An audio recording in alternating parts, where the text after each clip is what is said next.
Ahoj lidi, vítejte u dalšího dílu jak udělat Minecraft server. Takže vy si musíte zaregistrovat. Odhlásit se.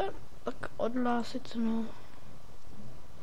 A pak zaregistrovat se, tady dáte jaký třeba nějaké blbosti, e-mail váš, jaký heslo. Dáte registrovat se, to něco vám přijde na e-mail a tak doklady.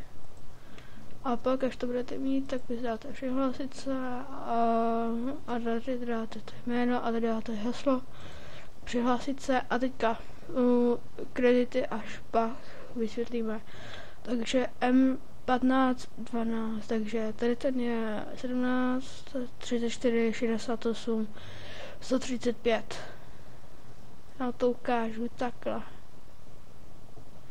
A teďka dívejte, já udělám tohle.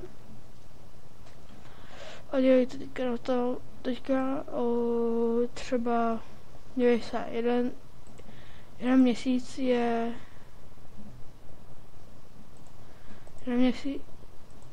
jeden měsíc je 72 kč.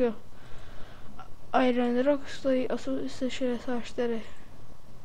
Jenom týden a teďka dáte nějakou serveru a měl mi nějaký vaše jméno, takže dáte, tady nastavíte tohle a já si všechno tady to nenastavím, tady to nastavím.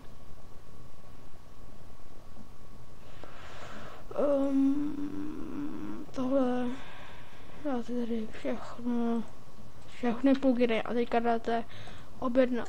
Až tohle budete mít, teďka musíte ty kredity, takže teďka máte tady to a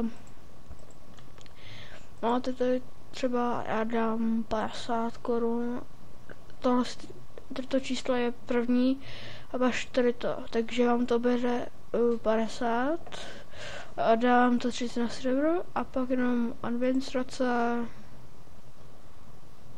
A tady máte přejít k platbě, nebo já dám tohoto, to je můj server. Ještě server vyprší za 12 dní. Ne, konzo. To je moje konto, takže a teďka tady jsou zálohy. Už je to moc dobře, takže dneska jsou Vánoce a co dále, takže můžete přijít do pluginy. Třeba tady by bylo FTP. Tohle to takhle blablabla. Tak si tam můžete dát pluginy. A to je asi všechno.